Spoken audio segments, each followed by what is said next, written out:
de manera, a ver, espontánea, yo creo.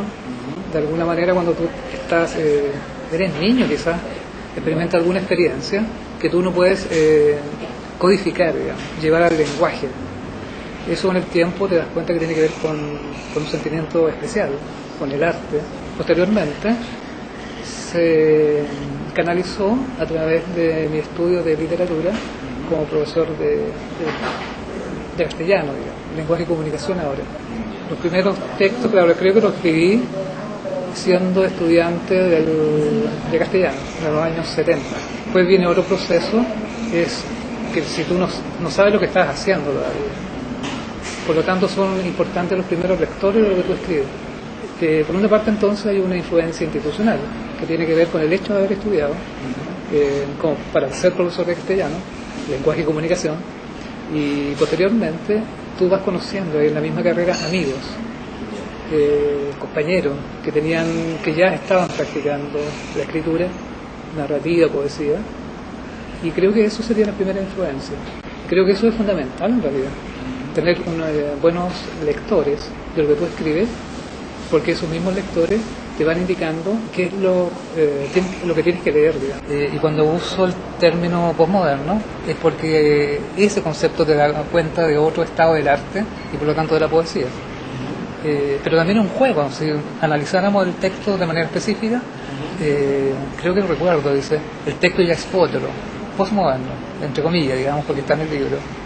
Entonces ese otro, cualquier persona que estudia literatura o sabe mucho de poesía, va a asociarlo con un poeta importante de la literatura francesa. Pero solamente la persona que haya leído y conozca a este escritor se va a dar cuenta. Entonces ya es otro postmoderno que significaría, digamos.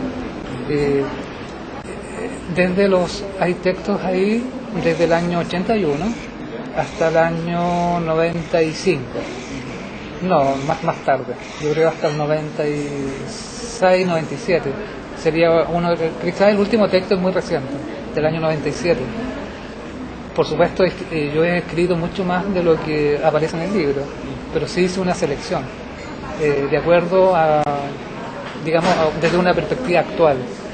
Hay algunos textos que seguramente no me gustan ya, o que consideraba que no eran adecuados. Creo que uno puede ser escritor solamente en su lengua. Pienso, eso lo han dicho otros escritores importantes acá. Es difícil, digamos, pasar de una lengua original a otra y escribir en esa lengua, porque la creación desde el lenguaje, narrativa, poesía, tiene que ver con una super especialización en el manejo del idioma que tú tienes. Entonces es difícil, yo creo, que alguien pueda ser bilingüe, un escritor bilingüe, muy complejo. No son escritos en español, aunque también yo lo escribía en español y me los traducían hacia el inglés cuando estaba en Estados Unidos. Algunos textos que yo sé que también tienen versiones en inglés y que los leyeron personas, bueno, que eran de la lengua inglesa, y funcionaban también. Después, por una parte, pero también cuando era niño, venía mucho al cine aquí a Concepción. Por alguna razón, aunque había censura en ese tiempo de 21, 18, 14 años, pero había cine donde uno podía entrar sin ningún problema, independientemente del nivel, digamos, de la edad para quien estaba destinada la película. O sea, vi muchos cines. Ahora estoy recordando eso, cuando era niño aquí en Concepción. Entonces he visto todas esas películas y eran películas, bueno, fundamentales de cinearte de los años 60. Así es que por eso también influyeron. A ver, películas que recuerdo, aparece una película de Luis Buñuel que se llama La Bella y el Día, por ejemplo, que aparece en un texto que tiene directa relación con Concepción y con el Teatro Concepción. El título es ambiguo, obviamente, porque ese interior y exterior se puede leer desde varias dimensiones. La más obvia sería una interioridad psicológica y un exterior, digamos, de la realidad.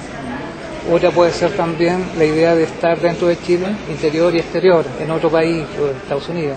Estaba prácticamente inédito este libro, y a partir de una actividad que se realizó en el año 2006 acá, cuando nos reunimos con los poetas de la revista Postdata, es una actividad que se hizo en la Universidad de Concepción, leí algunos de los textos y una persona me sugirió, en realidad el editor del libro, que es Oscar Lermando, me sugirió que lo publicara y tomamos ese proyecto y lo llevamos a cabo. Eso es el libro.